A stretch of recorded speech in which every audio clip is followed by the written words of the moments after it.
Gemini adalah zodiak bagi orang-orang yang lahir antara 21 Mei hingga 21 Juni. Memiliki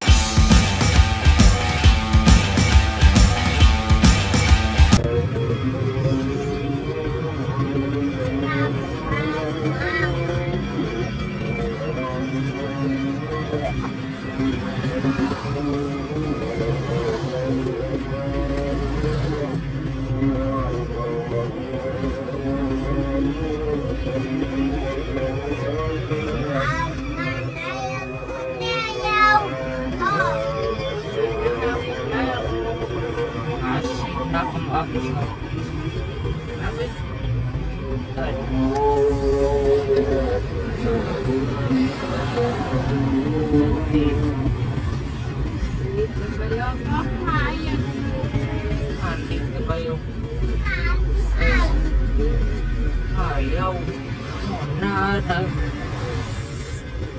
ay tukat nakikira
kita cuma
Memiliki simbol orang kembar, zodiak ini biasanya memiliki banyak keinginan yang mereka kejar, hingga seakan-akan mereka perlu mengkloning dirinya sendiri.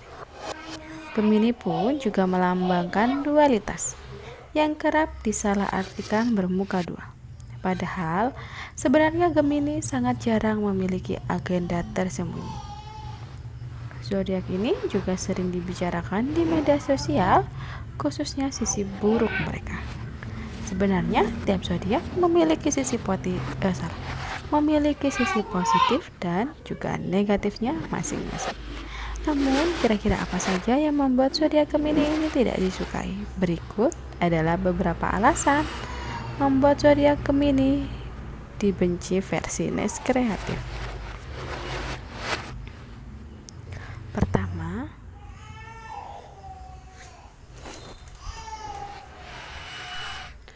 Pertama, bukan pendengar yang baik. Gemini dianggap sebagai pendengar yang baik. Hal ini dikarenakan Gemini dianggap sebagai seorang pendengar yang kurang baik. Karena Gemini lebih suka bercerita tentang dirinya sendiri, sehingga dia tidak dapat mendengarkan cerita orang lain dengan tepat. Gemini pun juga sering bercerita secara berlebihan dan tidak terkendali. Tentu saja, jika terlalu berlebihan akan menyebabkan masalah yang akan datang. Kedua, sering dikira bermuka dua. Banyak yang menganggap pemilik zodiak ini bermuka dua alias munafik. Hal ini karena memiliki simbol orang kembar. Padahal Gemini tidak semudah hitam dan putih ataupun segamblang benar ataupun salah. Gemini adalah zodiak elemen udara yang menyenangkan, charming, dan juga tipe orang yang melakukan segala hal. Jadi, dualitas Gemini bukan karena dia bermuka dua, tapi lebih kepada keinginan melakukan banyak hal dan juga kerap kali berubah tergantung kemana angin membawanya. Dia pun bisa menikmati pesta bersama teman-teman, tapi kemudian ingin meriuk di kamar sambil membaca buku. Gemini kadang bisa sangat peragu, tapi bukan tipe orang yang suka menikam dari belakang. Ketiga, mudah bosan. Sebagai zodiak yang senang melakukan banyak hal dan juga gemar mencoba hal baru, Gemini bisa menjadi seseorang yang mudah bosan. Tidak ada yang dapat menghibur Gemini untuk waktu yang lama. Itulah mengapa saat menjalani hubungannya, Gemini memiliki kecenderungan untuk selingkuh atau setidaknya flirting ke orang lain selain pasangan. Gemini pun juga selalu membuat cara baru untuk menghibur dirinya dan juga cenderung mencari tempat baru yang menyenangkan bagi mereka. Keempat, terkadang bercandanya terlalu kasar. Memiliki sifat yang sangat terbuka dan senang berbicara, kadang zodiak Gemini tidak mampu menyaring kata-katanya. Candaan zodiak Gemini ini terkadang terkesan kasar bagi sebagian orang. Gemini pun juga tidak memahami perbedaan dari candaan ataupun perkataan yang menyinggung. Jadi, untuk apa para Gemini harus berhati-hati kalau bercanda? Bisa-bisa ada temanmu yang tersinggung. Kelima, sulit untuk berkomitmen. Para Gemini adalah sosok yang mudah bosan sehingga sulit bagi mereka untuk berkomitmen lebih lama. Pilihan para Gemini antara terlalu tersedia atau tidak tersedia sama sekali. Tidak ada keseimbangan di antara keduanya. Hal ini cukup menjadi masalah ketika menjalani hubungan. Gemini pun cenderung meyakinkan diri sendiri dan melihat siapa yang tahan banting dan tidak menyerah kepada sifat mereka. Dan terakhir adalah mudah insecure. Gemini sesungguhnya mudah merasa insecure. Mereka ingin memilih yang terbaik bagi dirinya dan tidak ingin sakit hati karena salah memilih. Itulah sebabnya para Gemini rajin tebar pesona untuk melihat siapa yang paling cocok dan sebelum akhirnya menetapkan pilihan mereka. Walaupun begitu, sesekali Gemini mampu ke hati dan susah bagi mereka untuk berpaling. Akibatnya, sesekali mereka akan merasakan sakit hati dan mereka juga susah untuk sembuh ataupun move on. Karena pada dasarnya Gemini merupakan sosok yang optimis dan juga realis. Mereka ingin sekali melihat sisi terbaik orang lain. Jadi mereka cenderung memberikan berbagai macam tes kepada orang yang mendekatinya. Itulah hal-hal yang membuat Gemini menjadi zodiak paling dibenci. Seperti dijelaskan sebelumnya, zodiak ini tentu punya sisi positif dan juga negatif. Jadi jangan terlalu fokus pada sisi buruknya saja.